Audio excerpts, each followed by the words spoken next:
It's been exactly 1 week since the Building Bridges Initiative report was unveiled at the Bomas of Kenya. And then they said there was no way forward. Today, President Uhuru Kenyatta, ODM leader Raila Odinga are expected in Naivasha to give a way forward in a 2-day retreat, or I must say a conclusion of the 2-day retreat of the members of the bicameral parliament, that is the Senate and the National Assembly. Yesterday, ODM leader Raila Odinga arrived at about 6:30 p.m. President Uhuru Kenyatta is yet to arrive, but he is expected.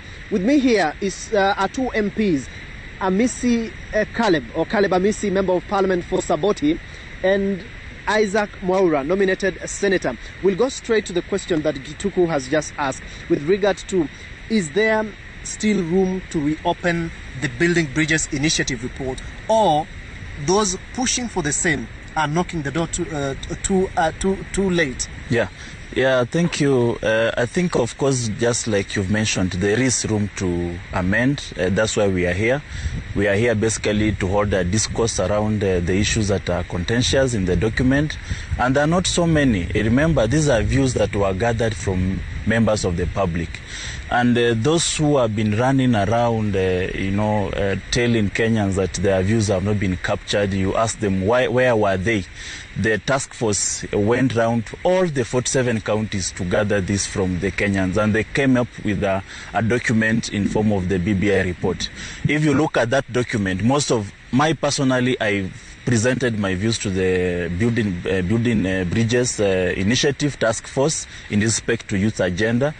There is no any single Kenyan who appeared before the BBI task force who has come back to claim that whatever he presented has not been captured. These are the views that were gathered from all Kenyans into one booklet. And wherever there is a small contentious issues that we can agree as the leaders, that's why we are here. And I know by the end of the day today, we are expecting our principals to be here so that we hold a discourse. This is not a one-man document. It's not a one-man show. There are not two people. There is a lot of propaganda out there that this is a document of two people.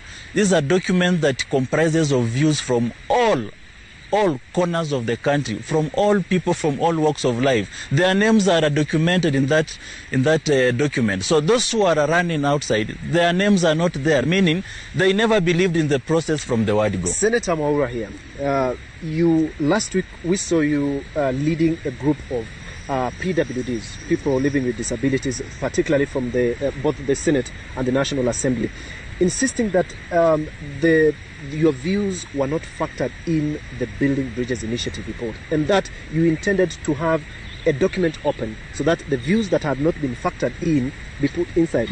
What are some of the issues that you expected featured in the BBI report to represent people living with disabilities that are missing in that report? Thank you very much, Steve. I think if you can see this book here, it's called The Office of the Senator for People with Disabilities. And yesterday, at a press conference, I was tasked together with other leaders to bring this memorandum to Naivasha for persons with disabilities. And in this memorandum, what happened, as Caleb has said, there are some things that we presented, but then were actually not properly captured. If you look at the BBI report, the body of it is very good, but the real deal is page 57 to 82, the Constitutional Amendment Bill. Now, in short, what are we trying to say? Is that in Article 54, that is the rights of people with disabilities, you separate 5% reservation quota between elective and appointed positions, so that 5% that is appointed be mandatory, okay? And then 5% for elective be progressive, so that appointive can give Mama Mboga with disability a job, or anybody who has a qualification from sweepers all the way to the cabinet. Yeah? And then for the elective, when it's progressive, what do you do then? In the Senate, there is no representation right now. So you create 2 or 4 positions over and above the 94, the one man, one woman in every county, to represent people with disabilities. That's the position that I currently occupy. Then you don't nominate. All of the votes that a party gets at the national level are used to allocate those seats. So it's not a nomination, it's an election based on the total votes cast, so that you are a true national senator. And the same thing applies for slots in the county assembly. It can reduce into 2, but we are negotiating. But for the National Assembly, there are several options, but the best is, if you go the multiple member constituency, the single and multiple, for the multiple, at least one be a person with disability, elected by the people. so that you come in as a full MP, not as a nominated member. If you go county level, which I think that's what I hear women saying, the same, you say the third person in the list to be a person with disability. And then Article 260, you remove the definition of the term disability because it is archaic, and you replace with the human rights definition of person with disability according to the International Convention on the Rights of Persons with Disabilities. In a nutshell, those are the views of people with disabilities, because on one hand, you increase job opportunities for persons with disabilities and you guarantee representation. Well, Caleb, let's move very quickly to another issue. The issue of CDF, the Constituency Development Fund. From yesterday, I've been hearing members of parliament with murmurs here and there complaining that the CDF has not been factored in the BBI report. What is all that about? Yeah, I think what members want to know is the way the Ward Development Fund has clearly been entrenched in terms of even giving a specific percentage.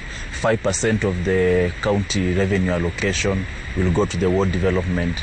Maybe the members wanted to hear that their percentage of national government as well is going to the Constituency Development Fund. But remember, the CDF was an act of parliament, and it came during the Nusumukate government, during the coalition government. And maybe they wanted a clear structure in which the CDF, if you see how CDF has performed, actually, members of the public are seeing more development from the CDF, more than even the county developed units. So people are used to the CDF development. That they want just to be assured that it is there and is finally entrenched in the constitution, because it is not there. Just the way the ward level is now a constitutional item. You cannot, work around it. It must be there. Now, the CDF has been, existing as just an act of parliament, and members are worried that if it is not entrenched, and I think that is the issues that have been raised today. These are the issues that have been raised even from yesterday, and I'm sure by the end of today we are going to have a clear, information, and even to dispel this propaganda around the whole thing. Because the reason why we are here mostly is because the task force that was behind this BBI report wants to give us more insights into each and every article, so that as we go there telling the members of the public, we are telling them information that is correct, not the information that is outside there. Well, yes. Senator, this meeting is being branded as a like-minded, quoting from the mouth of the majority leader of the National Assembly, Amos Kimunya, like-minded members of parliament. It appears also critics will view it as a coming together of a BBI alliance that will face off should there be a referendum. Already the Deputy President and his allies are declaring objection to this document.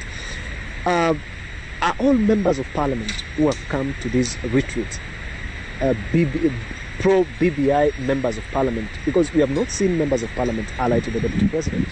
I think the President made it very clear that there is room for negotiation. And Dr. Raila Odinga has said that there needs to be it's not cast in stone. And from my understanding is that this is the first batch. There will be another one over the weekend. So let us listen to everybody. And I think at this point in time, if I listen to what the President Uhuru Kenyatta has said, is that we are negotiating a document for the whole country. 2022 ambitions will come later, after we have a document that we can compete with. For example, if you talk about the expansion of the executive, then you'll use that to make coalitions and to see who is going to be in your side of the divide. And by the way, let me just say before I forget that, Caleb, I actually support the CDF to be in the Constitution, because we cannot just have a Westminster model of government. We must have what works for Africa, because we are in Africa, and CDF is the most reliable.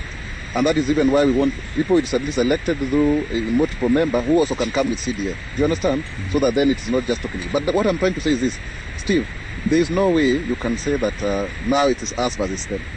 We would want to have a referendum that is not as contentious as possible. And I think Musalia Mudavadi also said it in Bomas, so is Kalonzo Musyoka, so that we don't have an us versus them. However, I kind of hear people saying that there are people who never, give their views.